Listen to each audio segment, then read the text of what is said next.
All right, I think we're live now. Hey everyone, we're going to give it just about another 60 seconds before we kick things off.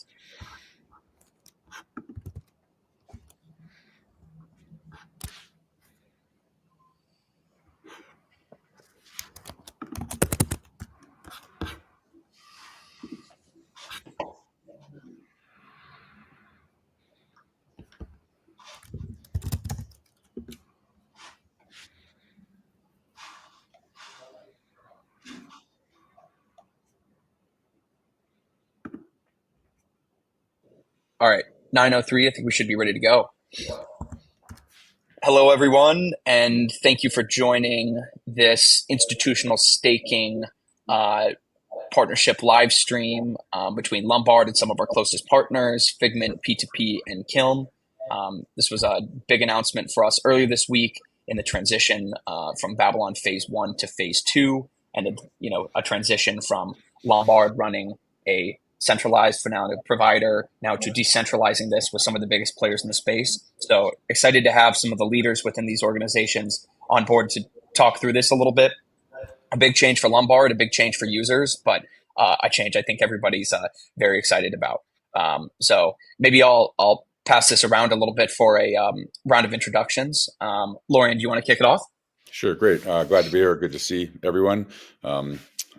Friendly competitors and alike and everything like that. So it's good to be on a call with y'all. I'm the CEO and co-founder of Figment. We're one of the world's largest and original staking infrastructure providers. Been around since 2018. About 150 people. We've been involved in being a Genesis validator on a ton of the proof of stake protocols that everyone's pretty familiar with, and also been working since day one with Lombard and Babylon, etc. So, been very excited about this ecosystem, and hopefully we can be a small part in growing it from both the supply and demand side, which I'm sure we'll talk about. Awesome, Alex. Yeah, hi, hello. I'm Alex Yesin. I'm CEO of P2P.org. Thank you for this invitation. We are also one of the largest infrastructure providers, and our main business is staking and restaking, but we also offer several various data products and easiest way for institutional players to integrate staking and yield products. And yeah, very, very excited about this conversation. Thank you for the invitation again. Awesome. And Ernest? Hey everyone, Ernest Opiti. I'm co-founder and CPO of Kiln. So we are a staking and stablecoin yield company. We've been around for about 7 years. We run validators on all the major chains. We really got going on Ethereum initially, where we run about 5% of the network today. We're a team of about 90 people based in Paris, France. We're excited to keep pushing the boundaries in staking, in stablecoin yields, and now of course Bitcoin staking. I think is a super exciting space, moving fast. So thanks so much for the invitation, and it's great to be part of the Lombard project. Definitely. Well, excited to have all you guys here. It's a little bit. This is sort of a cool moment for me. When I first got into the space, all anybody was talking about was proof of stake. And when I first joined Polychain, some of my first days at PC were focused on working with the Polychain Labs team. Back when they seemed to have some competitive advantage, and Polychain used to do all the staking directly. And now, it's just amazing how much the space is professionalized, and you guys have come to eat the lunch of those who are sort of doing this casually. You guys have become sort of behemoths in the space, and part of the reason we're excited to work with all of you. And I think we'll get into that a little bit more, but maybe I'll kick this over to Alex just to provide a little bit more context here. Alex, can you talk a little bit about what it means to be a finality provider in Babylon, what this role looks like? Yeah, sure, but I think it's a very, very difficult question. It's so tough for warm up, but I'm ready to start from this. Yeah, but if I speak about like the finality provider, finality providers serve as an additional layer of security, layer of validators that Bitcoin security network can rely on for security. The network can compensate finality providers with their native token in exchange for cryptographic security. Our main responsibility as finality providers to Bitcoin security network, we support which support currently includes Babylon Genesis. We provide additional security check and ensure that the Bitcoin delegate us by clients and partners like a Lombard is safeguarded all the time. We all see one, like the maybe not obvious mission of an NFT provider is education engagement with institutionals, helping them understand how it works, how the Bitcoin staking works, what is how can we support security and support the network in general, and how it works, where the revenue comes from, and the technical foundation behind this. Yeah, again, I think the main role is security and support digitalization of the network on the Bitcoin security network. Yeah. Yeah, if I can add to this, I know I agree with everything. I would say a TLDR of the role of finality provider, as I understand it, is to ensure that the economic security on Bitcoin, right? So when users lock up Bitcoin using the time lock transaction on the Bitcoin network, that is carried over and reflected in the network that is secured by Babylon. So starting with the Babylon chain, but other networks in the future, and that proofs of these the correct operation of these other networks using this collateral are posted back to the Bitcoin layer. And that's really the role of finality provider, in my understanding. Perfect. Curious, how does running finality providers operating in this context, does this look or feel different than running any other node operation? Particularly, like, is Bitcoin presenting any new challenges here, or does this feel like running an eigenlayer AVS or staking on some other proof of stake chain? Maybe I'll jump in there. Yep. I think most of the large proof of stake protocols each have a fairly unique operating aspect. So the difference between Solana, Ethereum, and Lombard with Babylon are all pretty different, at least at the even at the infrastructure, even at the base infrastructure, like the equivalent of the servers you need for operating Solana versus Ethereum is significantly different. And of course, the scale of those and the numbers. So I would say probably everyone on this group is pretty used to running. They're all kind of special children with their own special needs, I would say. And so I think we're pretty used. But yes, this is definitely unique, but I don't think it's out of the bounds of what we're all sort of used to dealing with in other proof of stake protocols. Totally. That makes sense. Sorry, like as a small comment, I think it's also a little bit different. I mean, yeah, fully agree with Lauren about the different networks and different challenges if I speak about proof of stake network. But in the same time, I think it's a different nature of the product, because if I speak about proof of stake, yes, it may be like a different algorithm, different model, but at the same time, we know the architecture not the same, but I mean, like from the overview, the same. But if I speak about the Bitcoin, it's something like is absolutely different from my point of view, because a lot of different roles, like as we discussed it, finality providers. You can, it's not, the role doesn't exist in different networks, right? And the architecture is a little bit different. Like as we have finality providers, we have validators, and at the same time, we try to use proof of work network. I mean, like the original Bitcoin, and this architecture, on the one hand, it's amazing, and on the second, it's a huge opportunity for all Bitcoin holders. Yeah, and so, like also big challenge for our team from my point of view. And we'll get much more complicated once there's more BNSs, like similar but not to supporting 100 AVSs on eigenlayer. The complexity will potentially, if the demand side actually picks up, it will get very complicated. 100%. Right. 100%. Yeah. Right. Perfect. Well, maybe that's a good segue into Babylon. Big day yesterday, the launch of the baby token.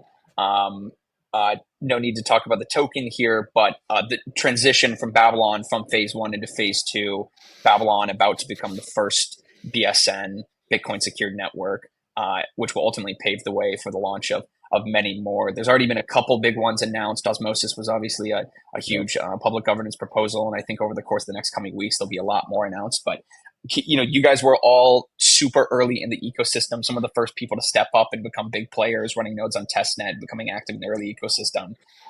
Can you talk a little bit about what got you guys so excited about Babylon? Maybe we can pass it over to Ernest to kick us off.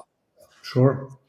Yeah, so I would say like the reason we're excited about Babylon is the same reason we're excited about restaking in general, and we I think along with Figment and P2P have also been active in Eigenlayer and other restaking protocols, because if you step back a bunch, like the idea of restaking is to be able to run more computationally intensive things on top of blockchains. Right today, on a layer one smart contract platform, you have really like low limits in terms of how much code you can basically run, due to just the nature of gas limits and the programming languages that the different blockchain virtual machines support. With restaking, the idea is that we can start to run Web 2 kind of applications on top of blockchains with like the trust assumptions of blockchains.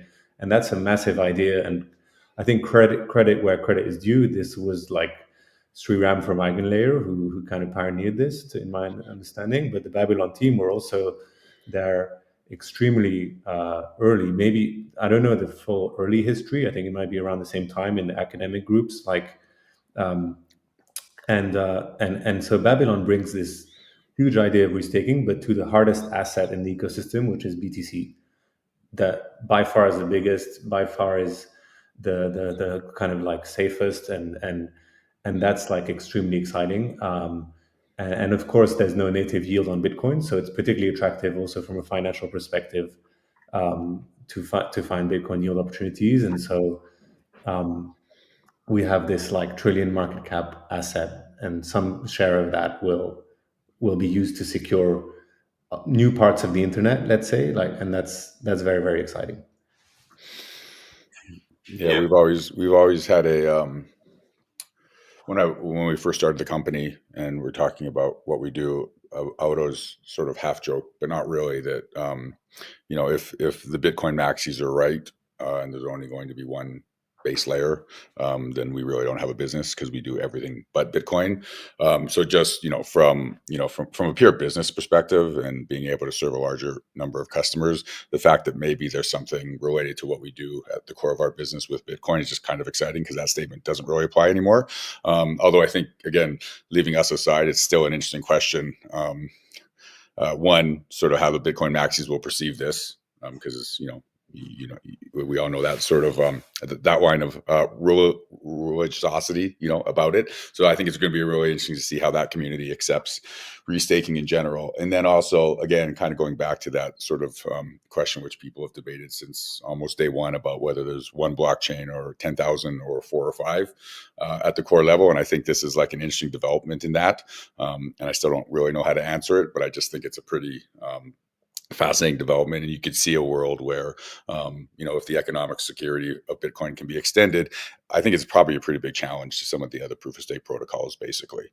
So if there's actually traction on the demand side, I think it's a pretty interesting development in that sort of evolution of like the blockchain universe and what happens in 5 or 10 years. So.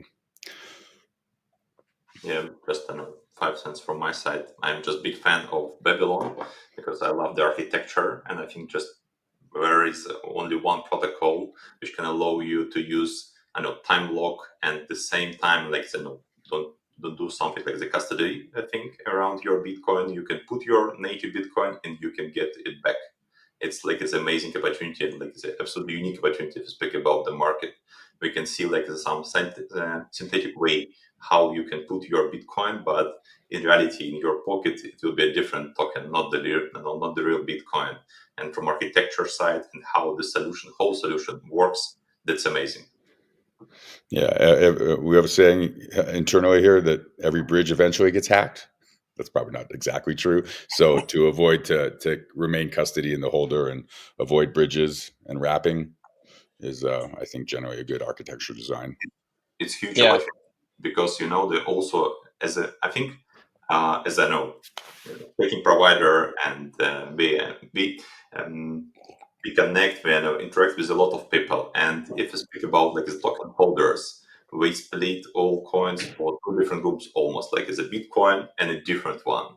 And if you speak about Bitcoin and like any interaction with Bitcoin, we very, very care about it. It's a different level of, I know, I don't know how to explain, but for them, it's a different token, a different asset, and we expect a different level of security, performance, and we care more about the next steps because, again, it's not like the nature part of Bitcoin because originally it's proof of work, and we care a lot about it. But at the same time, it's the reason why Babylon is so exciting because we provide pretty clear answers for all these questions. All great answers. A couple things that hit home for me. One was Ernest was talking about, Bitcoin is this massive asset that's untapped. We've always felt at Lombard that like Babylon structurally may be a little bit of like sort of undercutting security markets. Everybody's been using ETH so far, but there's a lot of great ways to put your ETH to work. There's no good way to put your Bitcoin to work. So the sort of required rate of return that Bitcoiners are going to ask for is going to be an order of magnitude below anything else. So that in of itself, if economic security markets do scale, which we'll get to next, it feels like they should only, they should be built on Bitcoin. And then, we were talking about, Florian brought up Bitcoin maxis a little bit here, how this will be perceived. This is actually the core of what's got me most excited about Babylon from the beginning. There's always been this open question. In fact, when Lombard first started the project, we were out in Asia talking to some of the OG miners and whales out there, some of the most conservative folks you would describe as Bitcoin maxis. They only know Bitcoin, nothing else. And, there was a bit of an order of operations things where those folks probably weren't ready for it just yet. But man, if there was ever a way to get them on board to something more expressive than Bitcoin just as this sort of meme coin that doesn't do all that much, Babylon has kind of done it. If you're a Bitcoin maxi and your head hasn't turned a little bit to see what's happening at, Babylon going, 0 to $6 billion in TVL in like, what was it? A little over 1,000 blocks. I mean, it's really incredible stuff. And one of the things I love about, some of the presentations they give is that there's always this like a little bit of an undertone of, this changing, not just, this not just being a protocol built upon Bitcoin, but actually being something that can fundamentally change Bitcoin forever, in a sense of like, maybe Babylon is like the proof of stake testnet for a long-term transition 25 years from now for Bitcoin to ultimately go proof of stake. It's like, and maybe this is like the catalyst for onboarding new opcodes to Bitcoin Core that will ultimately allow for, trustless staking and trustless, permissionless computation, rolling up an EVM palette trustlessly to Bitcoin. All of this starts with somebody proving out demand fundamentally. You're never going to convince Bitcoin Core devs who don't want to change anything, to make something happen if you haven't sort of like proven that out a layer above. And I think Babylon has sort of started what's now, I think, becoming a bit of a wave of Bitcoin startups who are now tinkering, experimenting, playing around with different things. And now it's like the whole Bitcoin culture has been changed quite a bit. So that's definitely been exciting to me. That's super interesting framing. I hadn't really thought of that as like a kind of almost a testing ground for some core protocol changes. That's interesting. And, yeah, it's like, theoretical as well, but it's fun. Theoretical for sure. Yeah, it's one of those things where it's like, the Babylon team's probably not even thinking about it in the moment, but it's like these are the sort of ripple effects where we look back and say like, okay, that was the turning point, I think. But we'll see. Ultimately, I think all this comes back to the question of scaling for economic security markets. So maybe I'll pass it around to each of you and would be keen to give your thoughts on this. This is always a question that comes to Lombard when we're on stage. And I haven't really heard this sort of staking operators perspective on this. You guys run proof of stake chains you guys are staking operators on just about every proof of stake chain out there. You guys see what the security marketplace looks like right now in the transition from, staking native tokens to now staking third-party tokens. How are you guys seeing the development of this marketplace? How do you think about scalability? Any big opportunities you're sort of seeing in the BSN space, or even looking broader to broader security markets, including like Eigenlayer AVSs in this. How are you guys seeing the space develop? Maybe I'll jump in there. Let's see. So it's a great question, and you probably get it all the time because it's difficult to answer. Leaving aside like focusing on running the base infrastructure layer, which everyone on this call I think is probably pretty good at and competent. I think we all need to be pretty highly focused on developing the ecosystem in general. So on the supply side, at least for us, that means like getting Lombard's interface in as many places as possible. We'll have some announcements in that respect coming up in the next couple of weeks. So to really focus on distribution on that side. But I think ultimately what's really important is obviously the demand side. We kind of live and die on the proof of stake protocols that generate transactions and then transaction fees. And that's how our customers and why our customers stake primarily, or a vast majority of them that don't have sort of philosophical reasons for staking. Mostly it's a financial decision. So I think, we need to really focus on developing that that demand side, and not having a bunch of, I want to be kind here, but a bunch of things that don't do anything, that are just vaporware for tokens and that look like they're doing something. So it's like the fact that osmosis is coming over is great. And I think there'll probably be some more announcements in that respect, but you need more of chains really doing things rather than fake ones that are really just a reason for another token. So I think that that's the important one. And we really, I think that'll be key to the long-term success, is that there's a demand for this block space, and that these other chains are actually doing something and processing real transactions. So anyways, I don't know if I answered your question, but that's my view of it in general. Yeah, definitely. Ernest? Yeah, and I totally agree with Florian, and that these new chains are willing to pay for this economic security, and that actually that it's worth it for them to use the Babylon security layer rather than spinning up their own layer one, or like making their own network. You'll know this in EigenLayer if there's actually any slashing ever enabled. Like if there's no fucking slashing enabled on all the AVSs, then there's nothing going on, because what's the economic security model? So I think there'll be an equivalent here that'll kind of be a tell. So, and the paying is the tell. I think if you're willing to pay us for it, then you obviously have some demand on your side. Right. I think that's exactly it. I am interested to see what kind of things people are willing to pay for at scale. Everyone's paying for economic security as a baseline, sort of out of habit almost, maybe more than actual demand. But some of the cool stuff I've seen happening in the general security space has been insurance mechanisms, and almost like just financial rehypothecation that's sort of disguised as staking. That might be something that like scales exponentially. But we'll see. Alex, anything you have to add? Sorry, I'm just thinking about the previous question, because I think it's very, very, very, very important. I'm still, in this thoughts, I'm still thinking about, I'm totally agree with you guys about the product and about who will use the specific security, right? I know also they comment about the slashing in EigenLayer, the different risk taking, but at the same time, but I think I see the huge demand, because previously the people just keep the Bitcoin in their wallet and do nothing. But right now, and also thank you to Lombard, but the people who believe in Bitcoin, who hold Bitcoin, right now we can use it. And if you speak about Ethereum, you could use previously, without EigenLayer, also in some DeFi protocols. But 100% the audience in the demand is so huge, and 100% we will see the new product based on Babylon in the whole ecosystem.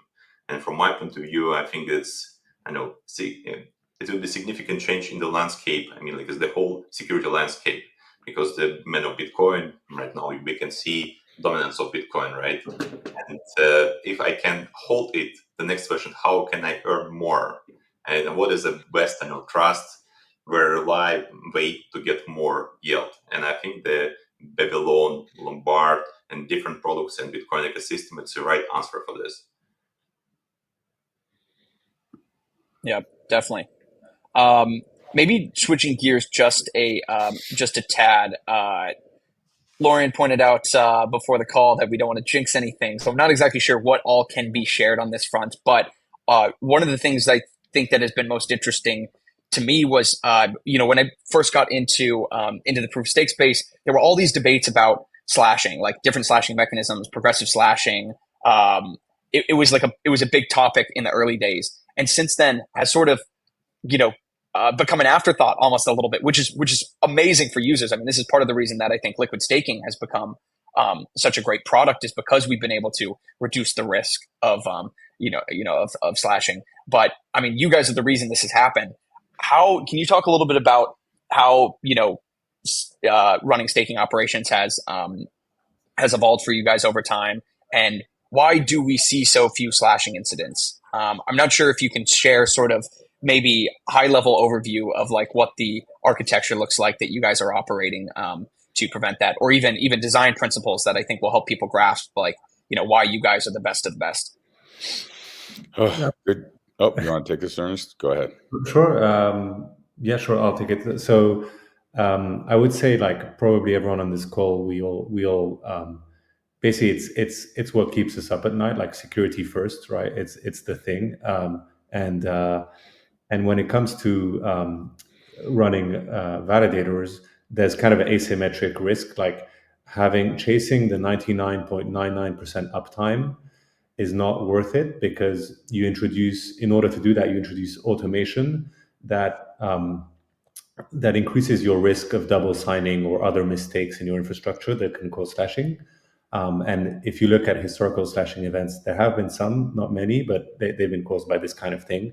And so I think the key is to build your infrastructure and your operational practices in a way that you don't compromise on this principle, and you're willing to take downtime if you have to make upgrades. And then you have like layers of anti-slashing protection you can put in place. There are different middlewares and different like remote signing solutions, and depending on the networks, right? This is more or less like fleshed out on different layer ones, but on Ethereum it's quite mature, because Ethereum is where you have the most kind of like the highest potential slashing penalties theoretically. Some networks don't have slashing at all.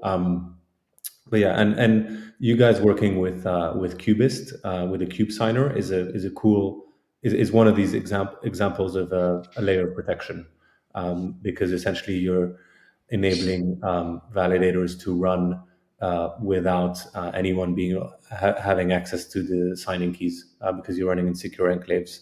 And that's the kind of practice that, if everyone had this this level of quality in the security practices across the industry, like we'd be in a much better place. So Mm-hmm. it's nice to see you guys use Cubist.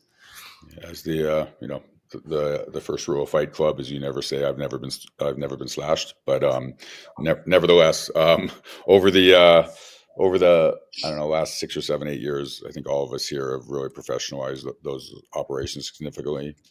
Especially if you've been serving institutions, you've just that there is a whole external security process and world that existed before blockchains, and some of that is very various SOC certifications and all that stuff, and basic best practices, etc. Are you can apply those to this space equally well. And so if you have sort of a mature infrastructure and a mature set of people at your company, then you can do that, and not ever be slashed as a result. Generally, just as sort of TLDR on what Ernest has said, is you basically choose safety over liveness. So because they're essentially decentralized blockchains, you don't need to have 3 or 4 nines uptime. That's the whole point of having a decentralized protocol. So you will always take a little bit of downtime rather than accept slashing, basically. And as Ernest pointed out, most of the big slashing things that have happened to other providers have happened because of like fail-safe automations and trying to get that extra 9 out, which actually really doesn't matter. And then there's a whole layer on top of that around insurance, etc., which is pretty important from a business and customer perspective. That has nothing to do with the technical infrastructure, but just that you have those backups in place also on the financial side. Right. Yeah, and I think all of us, we act as a professional validator, right? I mean, like it's part of our professions, and we just find a way how can we minimize it. And if you speak about P2P.org, we try to minimize double signing. Our validator leverage threshold signing when requires agreement from at least 2 of K shards, right? And at the same time, if you speak about finality providers, we enforce strict isolation. Each runs in a separate environment and with independently deployed keys, ensuring that the same key cannot be active in more than one location at the time. I mean, like as we try to minimize it from architecture and tech solution side. Both validators, for example, and finality providers are provisioned using infrastructure as a code, this whole infrastructure change gate by an approval process to ensure security and auditability, for example.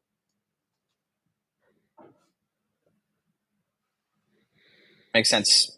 Cool. Thanks for diving into all of that. I'm sure later on there's a much more technical discussion to be had on that topic, but I think that was a good overview.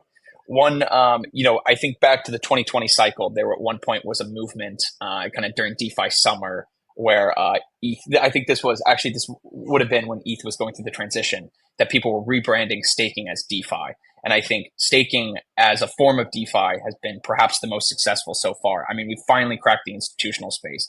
And I think there was no time when that was more clear to me than 2 weeks ago at Digital Asset Summit when, I knew you guys were the stars of the show, but I didn't realize just how, integrated you guys were with all the big institutions. Had the privilege of going to a couple events that you guys were hosting, and man, all the big dogs were there. So I'm curious, can you guys talk a little bit about how you've been working with institutions and, where you're seeing institutional adoption going? And maybe why staking has caught a chord with those folks. Yeah. So that there's also been a high level of confusion, I will say, even at the institutional level for is there counterparty risk with staking? Do you give up custody? I think you'll still see that, especially for more traditional financial institutions. So it's been a pretty long road, I think, both differentiating staking from other forms of like DeFi lending, liquidity pools, where you're effectively sort of giving up custody of your token, which is pretty important from like a financial institution evaluation of risk around counterparty risk and all that. There really isn't that risk when you stake, although you do have protocol level risk, but if you own the token, you do anyways. So I think that's pretty important. I will say, I think it's going to be a little bit of time. Well, depending on how you define institutions, you'll get, VCs. We've seen some of the custodians join the protocol, which has been great because that's always a pretty high hurdle for a lot of new launches. And you've seen some of the qualified custodians, et cetera, join, which is fantastic. I think, to be honest, it'll be a little bit before you see, like, if you're counting institutions being like Fidelity or BlackRock or someone that actually doing this. I mean, I think in the US, I think you'll see vanilla staking, in quotes, approved for the ETFs relatively shortly. There's been some proposals to add liquid staking to that. Reading the tea leaves, I really doubt it. Like, I think just explaining staking, because it's kind of this unique thing to a large traditional financial institutions, is tricky. Liquid staking, a whole nother level. Bitcoin staking, probably another level after that. So, I think you'll see the degen institutions, as they've clearly shown up for Babylon and under the TVL. I think it'll be a little bit before you see like staking out of the BlackRock Bitcoin ETF. Frankly, I think that'll be a 12-month plus exercise, because again, just like you don't even have regular staking in the ETH ETFs right now. So you got a little bit of a road to hew on that respect, but the regulatory environment is going to be much better in North America, and so that'll help. Right. Yeah, would agree with that. I would say and I mean, Figment has been doing great work on the institutional, paving the way, explaining to institutions, and on regulatory side as well. I think Figment have been leading things there, and we're really excited to see institutions and the ETFs. I mean, when you think about it, an ETF is really something to be long on an asset, and it's a shame that these assets are not staked because you're compounding your position, and so it's almost like a disservice to the customers and to the users that they can't be staked. In our opinion, I think I would say, Bitcoin staking Babylon is still too early. Like, you need to have enough track record, right? And be able to assess the risk, be able to provide insurance, be able to understand the liquidity, like do liquidity stress tests and all this stuff before you can get to like the final boss, which is, I think, like an ETF, and all that stuff will get proven out through other actors of the market first. As Lorian mentioned, like funds, like right now it's like power users, then it's funds. Maybe you'll have like a micro strategy, right? I don't know what our friend Michael Saylor's thoughts on Babylon are, but like, what if he pumped in 10% of the BTC into Babylon? Like, that could be the kind of thing that starts to legitimize it and get everyone comfortable with it. next time need to invite him also for this conversation. That's right. I wore my orange jumper, so maybe he would come with his orange tie, but didn't work. Yeah. Finger crossed. Yeah, but if I speak about us, I mean, like aside from regular work for creating offers, for reaching out to customers, etc., we always try to find something unique that we could deliver for this specific institutional customer. Because on the one hand, we can call them like as one group, but on the second hand, we are absolutely unique, and you need to find what is their pain point, how you can cover, how you can pack your offer. But every time we try to build a long-term relationship, and it's also very important in this kind of long-term relationship, it's a trust, and we try. It's very important for us that the partner doesn't have any gray areas or maybe unclear conditions about how does it work, what's potential risk, how guys you will cover it, etc., etc. And our goal is to answer to all questions clearly and transparently, so there are no gray areas left, and to build a long relationship. I think it works for all of us.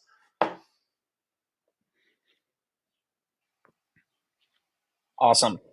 I've got one last question for you guys, which is thinking a little bit broader. Obviously, you guys are the largest institutional validators in the space. You've kind of established yourself as the market leaders in that category. But I know you guys all, to some degree, have broader business plans. So I'm curious, and actually, this reminds me of a discussion back in the Cosmos ecosystem way back when what was it?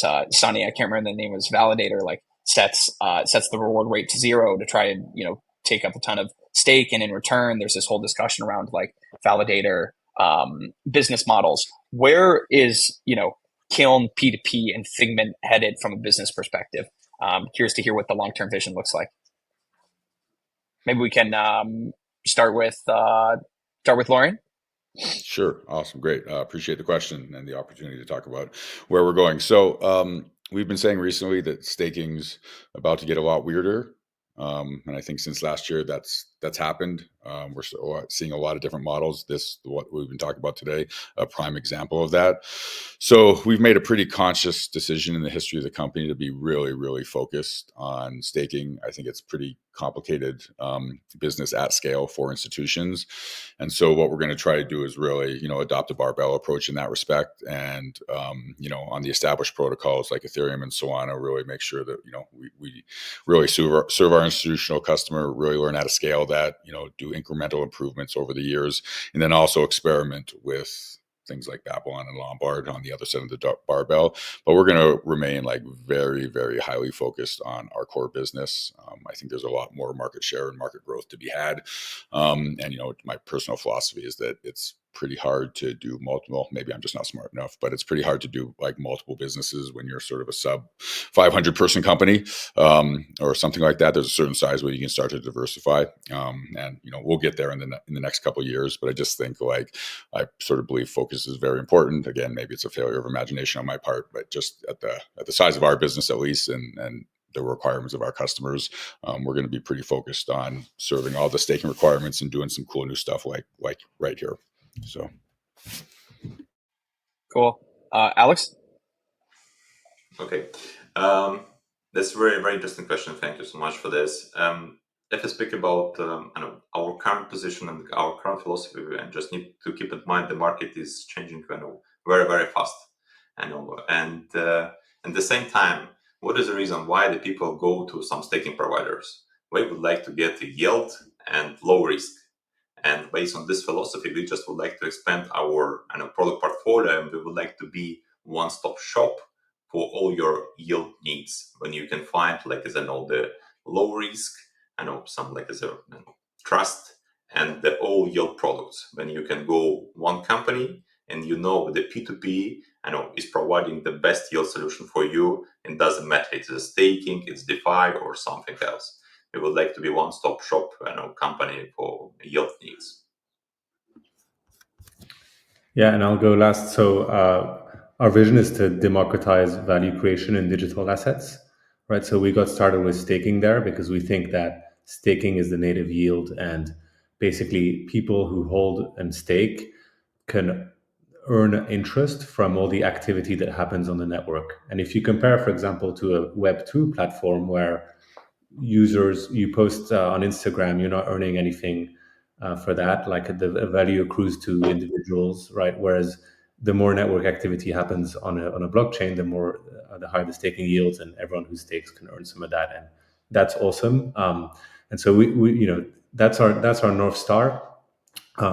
Staking is the big first application of that, and we've scaled that a lot. We're continuing to scale that across networks, across the stack. It's not just infrastructure, it's APIs, smart contracts, everything for people to integrate staking faster in a white label and direct way. But the next big thing we're working on is enabling people to earn yield on all assets on chain, right? And we sometimes talk about this as the embedded savings account for the world, right? So today, a lot of people cannot have access to a savings account because they're unbanked, right? Or they just don't have these financial products accessible to them. And we think that as the world moves on chain, you're going to need a stack that helps actually bring these yield products to users. And so that's what we're building with Kiln DeFi. It's an abstraction layer for DeFi and staking yield, so that all the wallets, custodians, exchanges, and in the future, like embedded accounts that are going to be embedded, we think like basically embedded smart contracts everywhere in the Web2 stack. There's going to be an embedded savings account, and we hope that Kiln will play a part in powering the savings functionality. I love that, and I love that analogy of a savings account. Ernst, we have a saying that wherever there's money, there's going to be crypto, and wherever there's crypto, there's going to be a checking and savings account, and staking is the savings account. So I think we all probably agree with that view that the market's only going to grow in this respect. That's great. Awesome. Yeah, and that's great to hear. I mean, what I'm hearing from my end is that all of you are focused on one very particular vision. The visions just differ ever so slightly. Everyone's sort of aligned, but there's like slight differentiations in that, which will push people in different directions. So, there can be both competition and collaboration in this space. I hope so. I think this pretty much wraps it up. Oh yeah. Well, I was just going to pass it around and say if there's any final thoughts. But Ernest, you maybe want to kick us off just with some closing thoughts and a follow up there. No, sorry. I was just going to reflect on what you were saying, that there's a similar vision. I think also let's remember that part of the nature of like blockchains is that they can't be run by one company. So it's great Definitely. That there are several good providers that offer this stuff. Yeah. If there's only one of us, there's none of us. So there you go. Exactly. No, I think otherwise I would say like congrats to the Babylon team on launching the Babylon chain. I think the official launch was yesterday, but I know that mainnet happened on Tuesday. And we're super excited to be part of it. Thank you to Lombard for organizing this, for like what you're pushing forward with LBTC. Super exciting times. So thanks. Awesome. Thank you. I also would like to say thank you for this specific AMA session and the whole Lombard product, because it's amazing opportunity for all BTC holders, like how we can use Rare in BTC and EtherFi and different DeFi protocols. And thank you so much for these guys, and you're doing kind of awesome job. Thank you. Awesome. Well, thanks everyone for joining. Really appreciate it. You guys are too kind. Lombard is working with all of you guys because you're the market leaders in the space. And I think in terms of where Lombard's headed, there are going to be many, many more opportunities, I think, for us and the clients you guys are working for to work together to solve problems. Staking, of course, is one piece of DeFi, but I think there's a much broader world of yield generation that we're all looking to push Bitcoin holders into. And I think if there's ever going to be a crew that's going to convert maxis into Bitcoin stakers, I think it's going to be this group right here. So thank you all. Really appreciate it. Excited to have you guys on board. And time to make some things happen. OFG. Thank you everyone for joining. Thank you. We'll see you later. Bye. Thanks.